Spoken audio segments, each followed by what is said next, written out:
A manhã seguinte chegou com uma atmosfera pesada. O sol brilhava forte, mas a luz parecia não alcançar o coração de Nívia, que acordou após uma noite mal dormida. O café da manhã na casa dos pais parecia comum: pão fresco, café quente e uma conversa leve entre Clara e Osvaldo sobre o dia a dia. No entanto, Nívia não conseguia esconder o incômodo que latejava em sua mente. "Dormiu bem, filha?" perguntou Clara, notando a expressão distante da filha.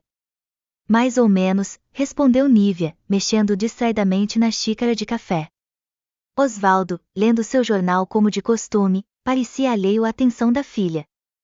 No entanto, Nívia sabia que precisava confrontá-lo. Ela esperou Clara sair para o quintal e, com o coração acelerado, falou: "Pai, preciso te perguntar algo." Osvaldo ergueu os olhos por trás dos óculos, surpreso com o tom sério da filha. "Claro, querida." "O que foi?" Nívia respirou fundo, sentindo a garganta seca.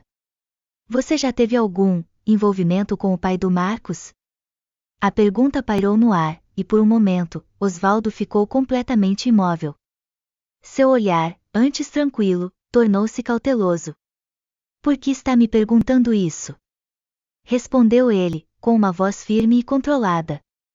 "Porque Marcos veio até mim com uma história estranha sobre vocês dois. Ele falou sobre cartas, uma propriedade, algo enterrado." Osvaldo tirou os óculos lentamente, fechou o jornal e olhou para Nívia com uma expressão séria que ela nunca tinha visto antes.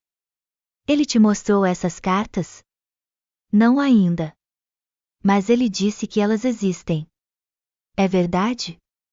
Osvaldo ficou em silêncio por um longo tempo, como se estivesse decidindo o que dizer. "Nívia, tem coisas no passado que a gente prefere esquecer. Não porque queremos esconder algo ruim, mas porque abrir certas portas pode trazer mais dor do que respostas." "Isso não é resposta, pai," protestou Nívia, a voz trêmula. "Você está dizendo que tem algo a esconder?" "Estou dizendo que algumas histórias precisam de contexto. E talvez Marcos não saiba de tudo." Nívia sentiu um nó se formar no estômago. "Então me conte." "Eu não quero ouvir isso de outra pessoa, pai. Quero ouvir de você." Osvaldo balançou a cabeça e se levantou, indo até uma prateleira onde havia uma velha caixa de madeira. Ele a pegou, limpou a poeira com a mão e colocou sobre a mesa. "Essa caixa tem respostas que você está procurando. Mas, antes de abri-la, quero que prometa que vai ouvir tudo o que eu tenho a dizer." Nívia sentiu o coração disparar. "Tudo bem, eu prometo." Enquanto isso, Charles, que estava em casa, recebeu uma mensagem inesperada de Marcos: "Precisamos conversar. Algo grande está para acontecer, e você precisa saber. Encontre-me hoje à tarde." Charles, desconfiado, decidiu responder: "Onde?" Pouco depois, ele estava a caminho do local combinado, um parque deserto na parte antiga da cidade. Marcos estava lá, segurando um envelope. "Você veio", disse Marcos, parecendo nervoso. "Não gosto de jogos, Marcos." "O que você quer?" "Isso é maior do que você imagina, Charles", disse Marcos, entregando o envelope. "Aqui estão as cópias das cartas. E tem algo que eu não contei a Nívia." "O quê?" perguntou Charles, abrindo o envelope.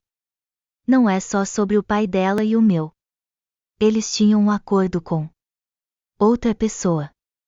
Alguém que não gostou do que aconteceu. E essa pessoa está voltando." Charles franziu o senho, confuso e preocupado.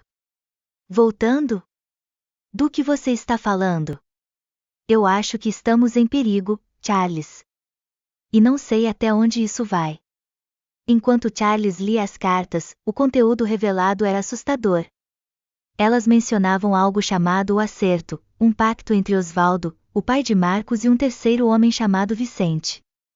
Algo sobre uma traição, uma dívida nunca paga e um objeto enterrado em uma propriedade rural. De volta à casa de Nívia, Osvaldo abriu a caixa e tirou um velho mapa.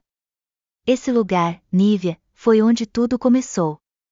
Eu nunca quis que você soubesse, mas agora parece que não tenho escolha." Nívia olhou para o mapa e sentiu o coração apertar. Pai, o que vocês enterraram lá? Osvaldo a encarou com olhos pesados, carregados de culpa. Algo que não deveria existir. Algo que pode mudar tudo. O suspense estava no ar, e Nívia percebeu que o que quer que fosse, não era apenas sobre o passado de seu pai, era algo que afetaria o presente e o futuro de todos. Charles, ainda no parque, olhou para Marcos com seriedade. Se isso for verdade, precisamos nos preparar. Marcos assentiu. E espero que não seja tarde demais. As peças do quebra-cabeça começavam a se encaixar, mas a imagem que surgia era assustadora e ameaçava tudo o que Nívia e Charles conheciam como seguro,